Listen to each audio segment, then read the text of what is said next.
Seriously, don't miss these moments during a ceremony. No editing, no posing, no second chances will save you. That's the part a lot of new photographers don't realize. The ceremony isn't just another part of the day. It is the moment that the couple actually hired you for. And the pressure, it can sneak up on you if you're not ready. In this video, I'm going to break down simple, practical tips that'll have you walk into a wedding ceremony confident, prepared, and ready to nail every shot.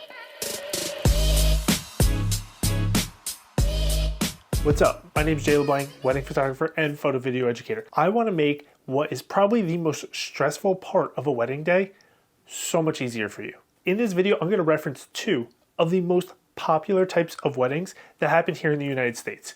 The first being a traditional wedding, your church, your more religious ceremony.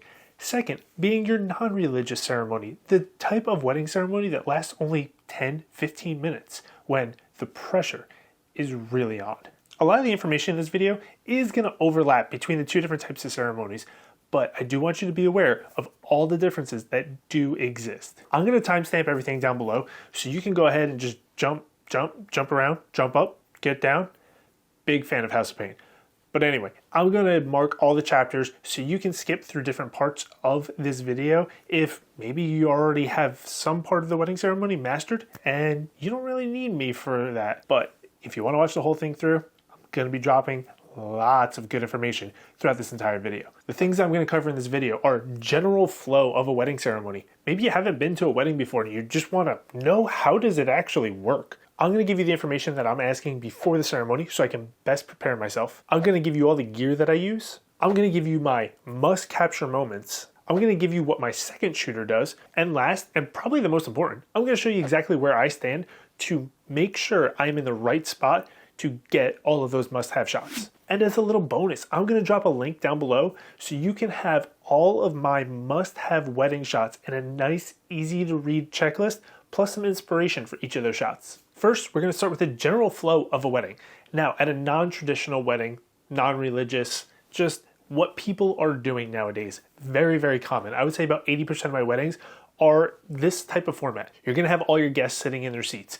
I'm going to be standing at the front of the aisle, capturing everybody who's important as they come down the aisle. Usually the first person that comes down the aisle is going to be our officiant. Then we're going to have the VIPs. We're going to have grandparents and parents. They'll walk down the aisle, take their seats. Not all the parents though. I'll get to that in a second. Next, we're going to have the groom walk down the aisle. Sometimes he's escorted by his mother, sometimes by his father, sometimes by nobody, sometimes by the best man. It varies a lot wedding to wedding, but usually the groom's coming down next, with or without somebody. After that, it's all of the groomsmen. Usually one by one, they'll come down the aisle. After all the groomsmen are up, you're going to have all the bridesmaids come down the aisle. One at a time, they'll take their lineup at the altar. And then last, we have the bride come down the aisle. The bride will walk down the aisle, usually with her father, could be another family member, sometimes even by herself, but usually with dad. She'll walk down the aisle, there'll be a handoff where dad gives her a kiss on the cheek, shakes the groom's hand, and then the bride and groom are standing right there as the ceremony starts. All the guests are going to take their seat. The bride, groom, and all of the bridal party will stand up at the altar throughout the course of the ceremony. There'll usually be some speeches. There will be a little bit of a ceremony that the officiant would say. We're going to do a ring exchange. We're going to do vows. We're doing a kiss, and then they're back down the aisle. Basically it. And as we come back down the aisle, we have bride and groom coming first. Then the bridal party will walk down. Usually they're going to be partnered up this time. So you have one male, one female, one groomsman, one bridesmaid, and they will walk down two at a time, as long as there's an even number. Sometimes there'll be a group of three. Then you usually have parents come back down and then the officiant, and that's kind of where it ends and you're done. Now, for a church wedding, a little bit different, not very, but a little bit different. During a church ceremony, the first thing that we're going to have is our priest, our groom, and our best man will usually come from a room in the back of the altar. They don't typically walk down the aisle. So make sure that you are aware of what's going on. After the groom comes out, we will have the parents come down the aisle, or grandparents, or any other VIPs that we have at our ceremony. Then we will have the groomsmen come down the aisle one at a time. Then the bridesmaids come down the aisle one at a time. Then everybody will stand, and then our bride comes down the aisle, usually again with her father or someone else who is very important to her. After that, we're going to have everybody take a seat, Sometimes there'll be a prayer, sometimes the priest will start speaking, sometimes there'll be a speaker right away. Usually there will be some type of flow of a speaker, the priest talking, a speaker, the priest talking, and then we'll have mass, and then we will exchange rings, we exchange vows. Sometimes you have to be aware of this. The kiss will happen before the end of the ceremony. Make sure you know what type of ceremony it is, especially if it's a religious one, because the kiss doesn't always happen at the end.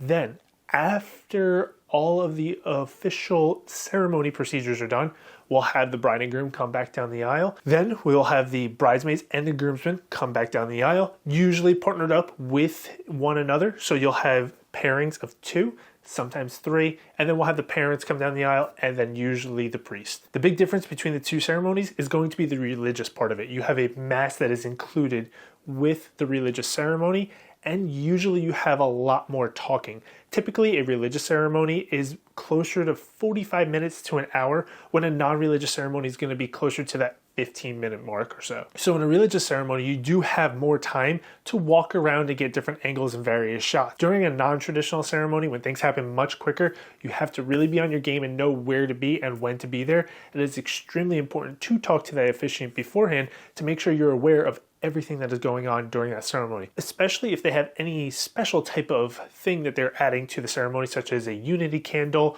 or maybe mixing of sand. And there's a couple other different traditions that go into those non-traditional ceremonies. Which leads me to my next point, which is going to be the information that I like to get up front before the ceremony even happens. Usually this is information that I'm collecting from the bride and groom months ahead of time. Now, they don't always know everything. This is why I also like to talk to the officiant or the priest the day of. So if we're dealing with a non-traditional ceremony, the day of, I'm going to ask that officiant, how long do they think that the ceremony is realistically going to take? Because most likely they have walked through it on their own a couple times, so they have a general idea. We're going to ask them if there's anything special happening during that ceremony. Do we have a guest speaker? Do we have that unity candle? Do we have a sand ceremony? Do we have anything else? Also asking if the bride and groom wrote their own vows and if they're going to be exchanging those vows in front of everybody. They don't always say the vows in front of everybody. Sometimes it's done in private during the first look or just at another date and time. So be aware of what's actually going into that ceremony, because non-traditional is, you never know, because it's not traditional. And again, I am asking the bride and groom and the officiant all of these questions because I want to be prepared for when an aunt gets up and they're going to come and place a robe over the 2 of them.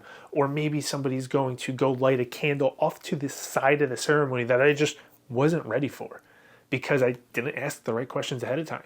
This is why being prepared and asking those questions ahead of time is super important. Then when it comes to a church ceremony, it's very similar. I'm going to ask the bride and groom all these same questions, and I am going to ask the priest all of these questions. Sometimes there is a coordinator at the church who you can coordinate with and talk to about all of these things. Also, a very important thing to ask at a church is where you can and cannot go. Now, usually a lot of churches will not allow you on the altar, but some will. And then some churches have 2 levels. Sometimes you're allowed upstairs, sometimes you're not. It's totally off limits. So make sure that you are completely aware of everything that is going on. And a lot of priests are very friendly and they will talk to you and tell you these things ahead of time. That way you're aware of where to be and when.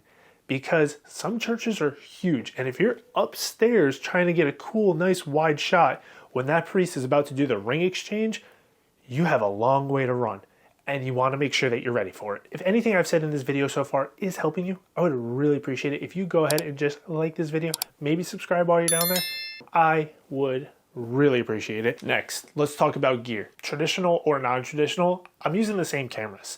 The big difference here is going to be whether or not I use flashes. If I'm outside doing a non-traditional ceremony, I'm not using flashes. If I am in a very well-lit area, I'm going to try not using flashes. Personally, I think flashes are very distracting from a wedding ceremony, so whenever possible, I'm going to avoid using them.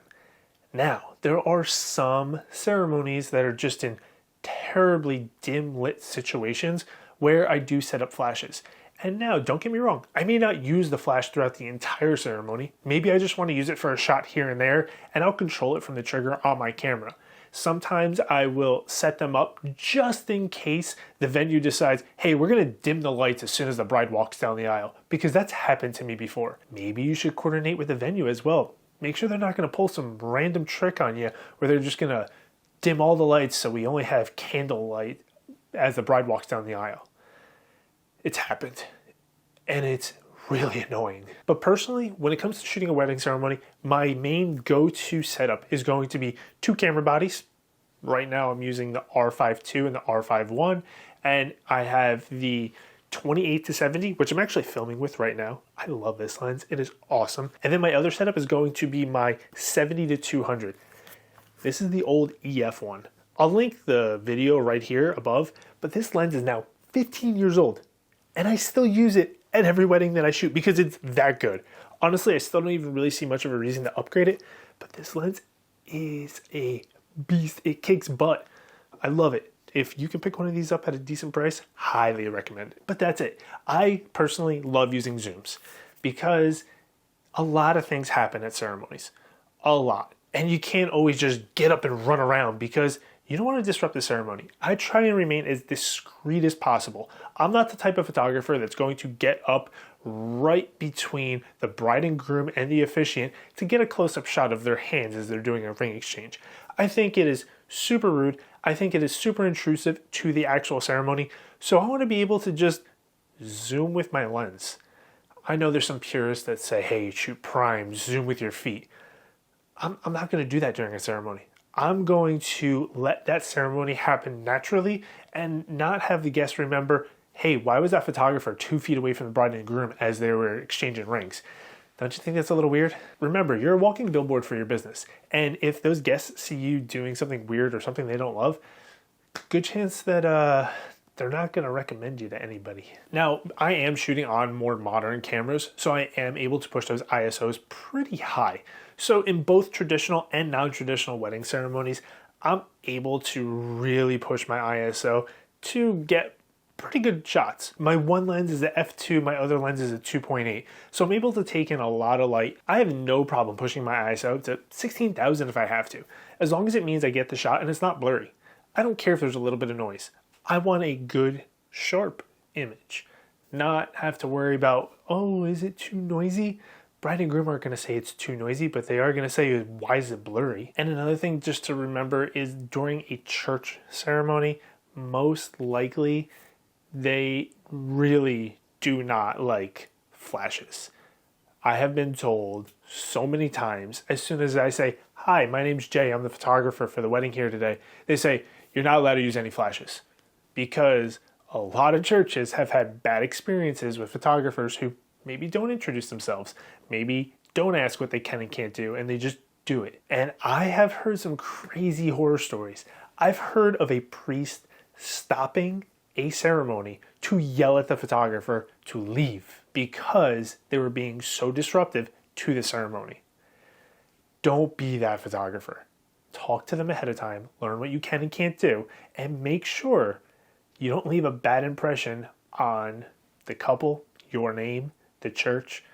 It's your business. Remember that at the end of the day. And you want to leave a good impression with everybody. As I continue to give you more free content just like this, all I ask for is a like, a subscribe, and if you really feel generous, leave me a comment. Tell me about the craziest thing that you heard or saw at a wedding ceremony. Now let's talk about my must capture moments, starting off with everybody coming down the aisle. First thing I want to do is make sure I am getting a shot of every person that walks down that aisle, because if they are important enough to get to walk down the aisle, then they're important enough to have a picture. So we want to make sure we're getting a picture of every person walking down the aisle. And I am shooting a lot of frames here because ideally what I am looking for is a shot of them looking up and smiling. For some reason, especially the ladies, no offense ladies, love to look down while walking down the aisle. They're holding that bouquet and they look down at it as if it's going somewhere. I'm sorry, it just happens a lot and I don't know why. Just walk straight down the aisle, look at me, give me a nice little smile, and we're good. But in the meantime, I am shooting a lot of frames because I just don't know, maybe when they look off to the side at one of the guests as they walk past them, that's gonna be the shot where they're smiling. And it's the only one where I'm not looking at the top of their head, and that's the one I'm gonna have to give the bride and groom. So I am going to shoot a lot of frames as they walk down the aisle and make sure I have something that's usable. After that, we have the bride coming down the aisle. Yes, I know I talked about everybody coming down the aisle, but she is important because there's a couple things we do here. First of all, as soon as that bride comes around the corner and is at the very back of the aisle, you know what I'm doing? I'm turning my camera and taking a picture of the groom. I'm getting his reaction because so many brides love that shot. They love remembering the look on his face the second he saw his bride come down that aisle. Then I'm going back and forth. As that bride's come down the aisle, my second shooter is getting a really cool shot of that bride's dress flowing out nice and wide with her groom off in the distance.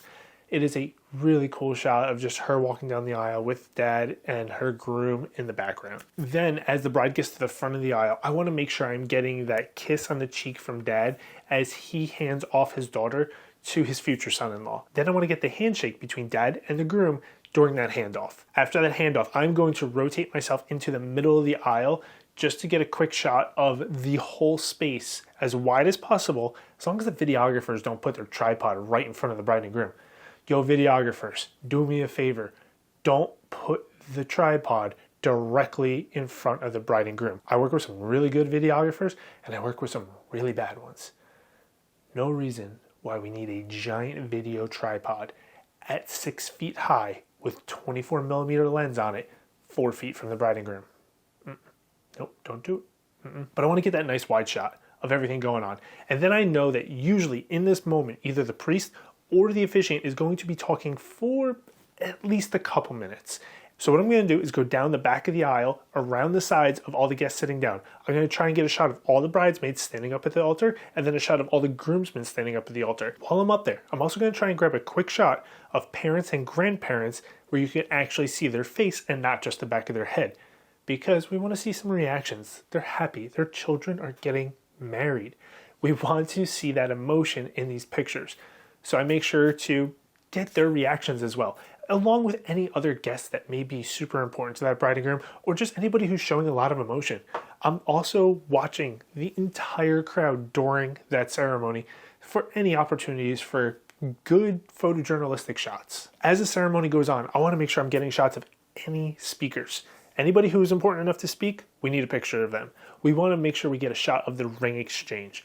Close-ups of the hands, wide shots of the priest blessing the rings or the officiant saying something as the usually best man hands the rings over. Usually the best man has them in his pocket, and we want that whole exchange as well.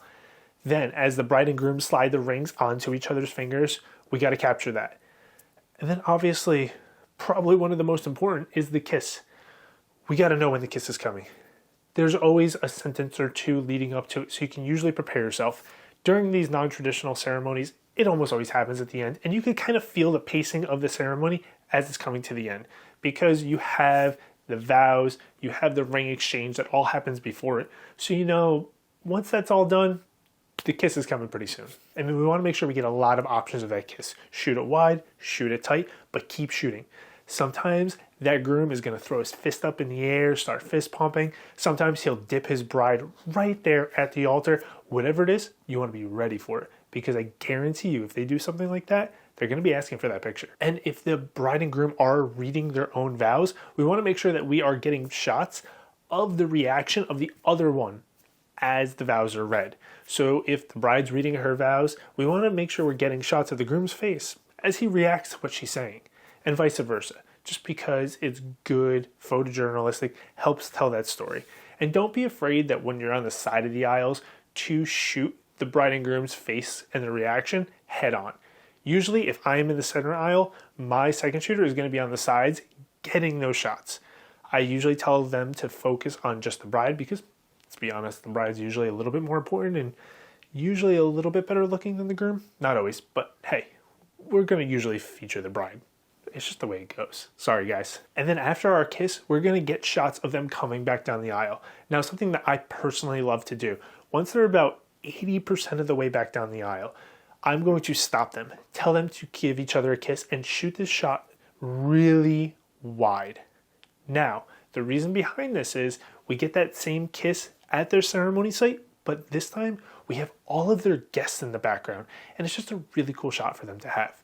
At the same time that this is happening, my second shooter's up at the front of the aisle where the altar is, shooting the bride and groom from behind as they walk back down the aisle. After the bride and groom have kissed and I allow them to continue walking down the aisle past me, I want to continue shooting all of the bridal party as they pair up and come back down the aisle, including parents, grandparents, and the officiant or priest. Anybody that was important enough to walk up the aisle, I'm shooting them all as they come back down the aisle, because on the rare chance that maybe I missed their shot when they were coming up the aisle, there's an opportunity there again on the way out to get that shot. And don't forget to check out that link down below if you need some help with your next wedding ceremony and you just want to make sure that you are prepared as possible. Give that link a click, grab my planning guide, and I promise you it'll help you out. Now, probably the most important part of this is, where do I stand? Super simple. For both types of ceremonies, I'm going to stand about 1 to 2 feet in front of where that bride is going to stand. Why? She's the last person to enter the room before I have to move. So I have a really good vantage point of shooting everybody as they come down the aisle. I'm standing right next to that groom, so I'm very easily able to get that reaction shot. And then I can also get that exchange between dad, bride, and groom. After that exchange happens, I'm going to go into the center of the aisle. Now, what I like to do is, unless there's something very important happening, such as a ring exchange or a kiss, I'm going to be down on my knee. I'm going to be lower than the guests sitting in their seats because I don't want them looking at my back through the whole ceremony. I don't want to be in their way. I don't want to disrupt the experience for them because they're there as a guest. I'm there working. I want them to enjoy the ceremony. So I want to be as unintrusive as possible and as discreet as possible, which is why I don't like to just stand in the middle of the aisle through the whole ceremony. Sometimes when I'm working in a cool ceremony location, I like to float around. I'll move around. I will go all the way to the back of the aisle to take a nice wide shot of the entire space. Sometimes I'll go along the sides of where the guests are sitting and get different angles of some of the guests, bride, groom, officiant, anybody important. And then I want to make sure that I am in that center aisle, usually 10 to 20 feet away from the bride and groom, when I think that the important stuff is happening. So the vows, the ring exchange, and obviously them kissing. So it's pretty simple. I'm standing by the altar as everybody comes down the aisle. I'm standing in the middle of the aisle as all the important stuff is happening. I'm kneeling when not important stuff is happening. And then when I want to, I could float around the edges, get some different angles of stuff. And then when I need to be ready for those important shots, I'm near that middle aisle. Sometimes I'll hang out all the way at the back because kneeling down for a full mass where we're on our knee for an hour isn't ideal. So I will go to the back of the aisle, just stand there and be ready to just walk up when I think something important is about to happen. And usually during a traditional church ceremony, when we have a speaker, they'll be at an altar or a podium somewhere that's not ideal to shoot from the middle aisle. So I will walk over to that area. I will also walk to areas where I'm allowed to go. I'll send my second shooter up to the second level if there is a second level of a church, if there's some opportunities for really cool angles. Maybe we're shooting a big wide open space and we can sneak behind the bride and groom. I don't love to do that. Regardless of how much space is back there, I don't think it's totally appropriate to spend too much time back there. I'll go back there for a quick shot, 1, 2, and then I'm out. But if we could get behind the bride and groom for a shot where we can show off all of their guests and their ceremony space from a different angle, I'll do it quickly, but I don't spend much time there. But for the most part, we're just hanging out right in the middle, ready for all the important stuff. I let my second shooter really get to be the creative one here. And listen, I work with the same couple second shooters most of the time. So once in a while, I'll just say to them like, hey, you're shooting all the safe stuff today. I'm going to go get creative. And it's fine because I've trained them to work with me and they know what I need. If you think you're going to be a second shooter for another photographer, ask them, hey, what do you want me to do during the ceremony? Because it's really not necessary for 2 photographers to stand right in the middle of the aisle waiting for their shots. So you do have some opportunity to maybe get a little creative here. Well, there it is. Hopefully this video helps out somebody out there with your next wedding ceremony. It's really not that difficult, but being prepared for it is probably the most important part because it is the moment you were hired for. And you don't want to mess it up. If you have any questions, comments, concerns, something that you just still are confused about, drop a comment down below and I'll gladly help you out. And until next time, peace.